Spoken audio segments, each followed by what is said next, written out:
Assalamualaikum warahmatullahi wabarakatuh.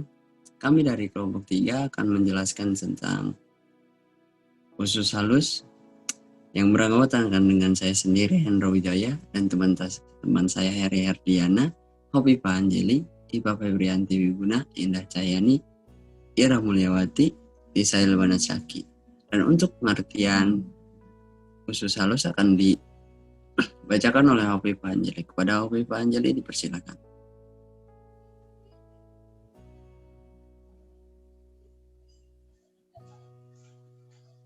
Pengertian usus halus. Usus halus merupakan saluran pencernaan yang terletak di antara lambung dan usus besar. Usus halus juga menjadi tempat penyerapan sari makanan dan tempat terjadinya proses pencernaan yang paling panjang. Diameter usus halus kurang lebih 2,5 cm. Panjangnya 3-5 meter saat bekerja. Terima kasih. Terima kasih untuk Anjeli. Dan usus 12 jari atau duodenum akan dijelaskan oleh Heri Herdiana. Kepada Heri dipersilakan. Duodenum atau usus 12 jari. Usus 12 jari merupakan dari usus halus yang terletak setelah lambung dan menghubungkan ke usus kosong atau jejunum. Usus halus mempunyai dua saluran, yaitu pankreas dan kantung empedu. Bagian pertama usus halus yang panjangnya 25 cm berbentuk seperti kuda dan kepalanya mengelilingi kepala pankreas. Fungsi dari duodenum adalah menyalurkan makanan ke usus halus. Dinding duodenum tersusun atas lapisan-lapisan sel yang sangat tipis yang membentuk mukosa otot. Saluran empedu dan saluran pankreas masuk ke dalam duodenum pada saat lubang yang disebut ampula hepatopankreatika atau ampula vateri 10 cm dari pilorus. Dinding duodenum mempunyai lapisan mukosa yang banyak mengandung kelenjar Brunner yang memproduksi getah intestinum. Terima kasih. Terima kasih untuk Heri. Dan untuk selanjutnya, bagian-bagian halus akan dijelaskan oleh Indah Cahyani. Kepada Indah Cahyani dipersilakan.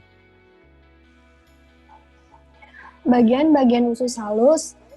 Dinding usus halus terdiri atas 4 lapisan yang sama dengan lambung. Yang pertama, ada dinding lapisan luar. Dinding lapisan luar adalah membran serosa, yaitu peritoneum yang membalut usus dengan erat. Yang kedua, ada dinding lapisan berotot yang terdiri atas 2 lapisan serabut saja. Lapisan luar terdiri atas serabut longitudinal dan di bawah terdiri dari serabut sirkular. Yang ketiga, di antara kedua lapisan serabut berotot ini terdapat pembuluh darah, pembuluh limfa, dan plexus saraf. Terima kasih untuk Indah. Dan untuk selanjutnya, jejunum akan dijelaskan oleh Ira. Kepada Ira dipersilakan. Jejunum atau usus kosong. Usus kosong merupakan bagian kedua dari usus halus, di antara usus 12 jari dan usus penyerapan atau ileum. Di dalam usus kosong terjadi penyerapan makanan secara kimiawi dengan enzim yang dihasilkan oleh dinding usus. Jejunum memiliki panjang 2-3 meter. Berkelok-kelok, lebih vaskuler dan lebih banyak plicae terdapat di sebelah kiri atas dari intestinum minor dengan perantara lipatan peritoneum. Berbentuk seperti kipas atau mesenterium, permukaan dalam berupa membran lucus. Terdapat jonjot usus atau villi dan banyak pembuluh darah untuk proses absorpsi. Terdapat pembuluh limfoid atau lakteal untuk absorpsi lunak. Terima kasih. Dan untuk ileum akan dibacakan oleh Elisa. Kepada Elisa dipersilakan. Di dalam usus halus terdapat ileum atau usus penyerapan. Usus penyerapan adalah bagian terakhir dari usus halus. Batas antara jejunum dan ileum tidak jelas. Panjang ileum sekitar 4-5 meter. Letak ileum di sebelah kanan bawah dan berhubungan dengan sekum.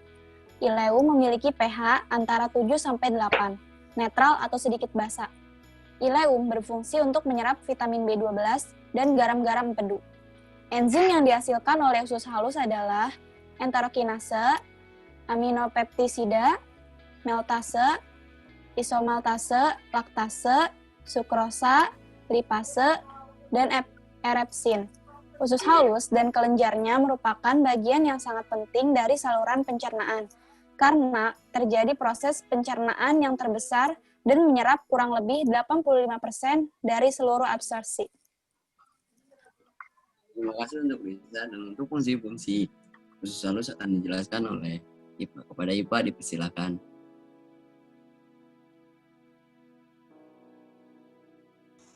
Fungsi usus halus. Fungsi usus halus yang pertama yaitu menyekresi cairan yang berfungsi untuk menyempurnakan pengolahan zat makanan di usus halus.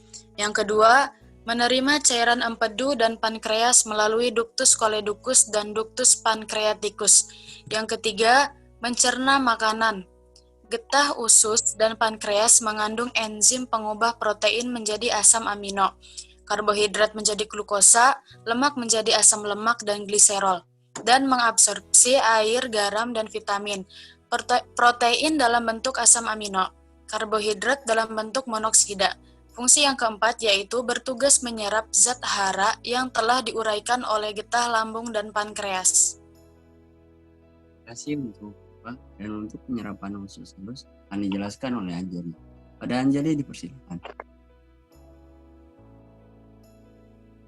Yang terakhir ada proses penyerapan zat makanan di dalam usus halus.